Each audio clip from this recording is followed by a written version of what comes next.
তুমি বুঝতে পারছো না আমি তোমাকে অ্যাভয়েড করছি?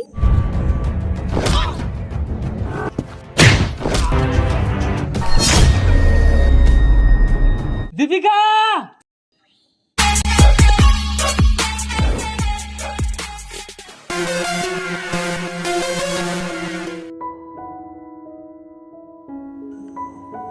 দীপিকা,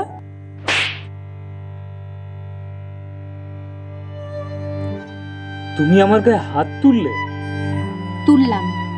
তোমার এত বড় স্পর্ধা, তুমি সবার সামনে আমার হাত ধরে টানলে। তুমি এরকম কেন করছো? আমি কি ভুল করেছি? প্লিজ বোঝার চেষ্টা করো। তুমি বুঝতে পারছো না আমি তোমাকে অ্যাভয়েড করছি? কেন কেন করছো? আমার বাবা আমার বিয়ে ঠিক করে ফেলেছেন। তাহলে আমাদের এতদিনের ভালোবাসা? ভালোবাসা? ভালোবাসতে না যোগ্যতা লাগে। কি যোগ্যতা আছে তোমার? নেই। জানো আমার হবু বর কি করে? একজন আইপিএস অফিসার। আর তুমি একটা অকর্মণ্য গরিব ছেলে, যার দ্বারা না জীবনে কিচ্ছু হবে না, কিচ্ছু না, কিচ্ছু না।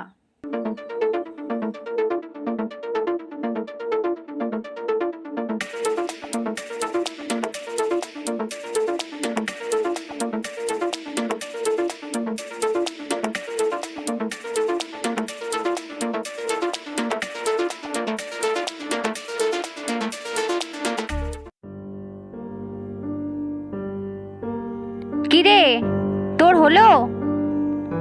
দাঁড়া, এই তো হয়ে গেছে। কলেজের কাউন্টার কিন্তু বন্ধ হয়ে যাবে, আজও রেজিস্ট্রেশন হবে না তো। তাড়াতাড়ি কর। হ্যাঁ হ্যাঁ, এই তো হয়ে গেছে।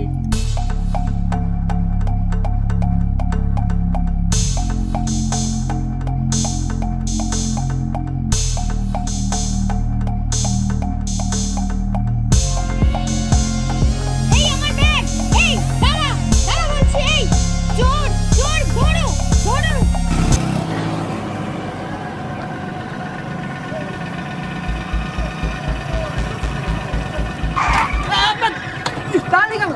সামনে কে দেখ, উড়িয়ে দে সালা।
আমার ব্যাগটা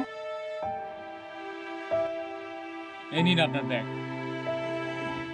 অজয়, তুমি? কে আপনি? আমি তোমার দীপিকা। আজ আমার সব স্বপ্ন সত্যি হয়েছে। আমার অজয় একজন আইপিএস অফিসার হয়েছে। কে অজয়? তোমার অজয় তো একজন অকর্মাণ্য গরিব ছেলে, যার কোনো যোগ্যতাই নেই। আমি এসকে মাইতি, একজন IPS officer, Indian police service. Sorry, সেদিনের কথাগুলো যতটা তোমার খারাপ লেগেছিল ঠিক ততটাই আমারও কষ্ট হয়েছিল। কিন্তু আজ আমি গর্ব করে সবাইকে বলতে পারবো আমার অজয় একজন আইপিএস অফিসার। বাহ বাহ বাহ বাহ বাহ বাহ। গিরগিটির রং পাল্টায় শুনেছি, আজ তা স্বচক্ষে দেখতে পাচ্ছি। আর কত নাটক করবে তুমি, হ্যাঁ? কত? তোমার মতো মেয়েকে ভালোবেসে না ভুল করেছিলাম। যাও এখান থেকে, আমার চোখের সামনে থেকে বেরিয়ে যাও, পারলে মরে যাও।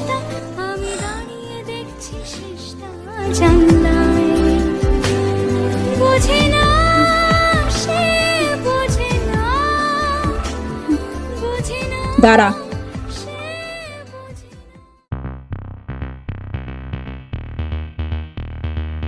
অযোধ্যা, এ তুমি কি করলে?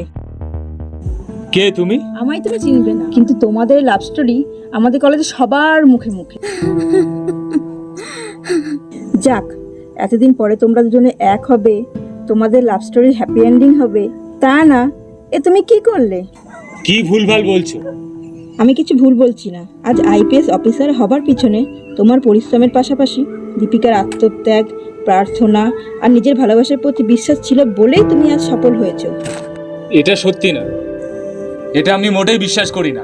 আর ও আমাকে কোনোদিনও ভালোবাসেনি। শোনো তাহলে, সেদিন ওর বাবা... শোন, তোকে একটা পরিষ্কার কথা বলে দিচ্ছি, তুই অজয়কে ভুলে যা আর আমার পছন্দ করা ছেলেটাকে বিয়ে কর, ঠিক আছে? বাবা, অজয়কে একটিবার সুযোগ দাও। ও দেখবে ঠিক কিছু না কিছু একটা ব্যবস্থা করবেই।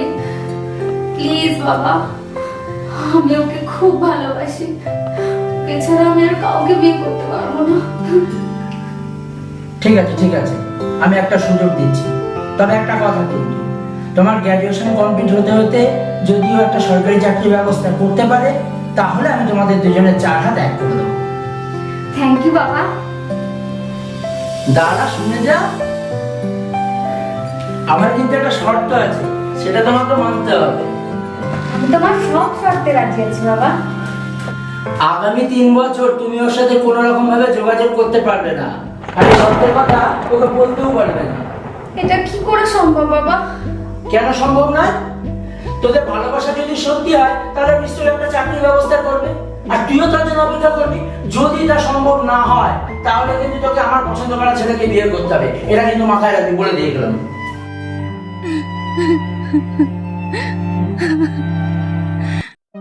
এই শোনো, এসব গল্প আমি বিশ্বাস করি না।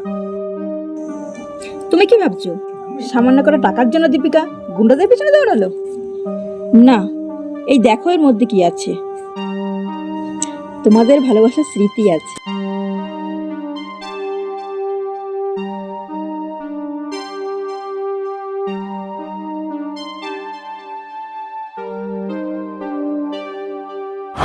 দীপিকা!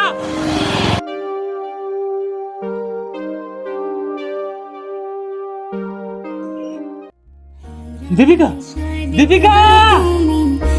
দীপিকা দাঁড়াও!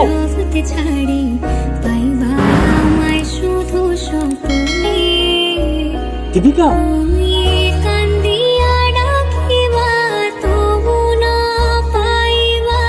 এটা তুমি কি করছিলে? আমি তোমাকে ভুল বুঝেছিলাম। তুমি আমাকে এতটা ভালোবাসো? I am really sorry. চলো। যতই ঝড় তুফান আসুক না কেন, যদি ভালোবাসার প্রতি বিশ্বাস নামক শিকড়টি থাকে, তাহলে গাছ একদিন ঠিক মাথা তুলে দাঁড়াবেই, আর ভালোবাসা জিতবেই।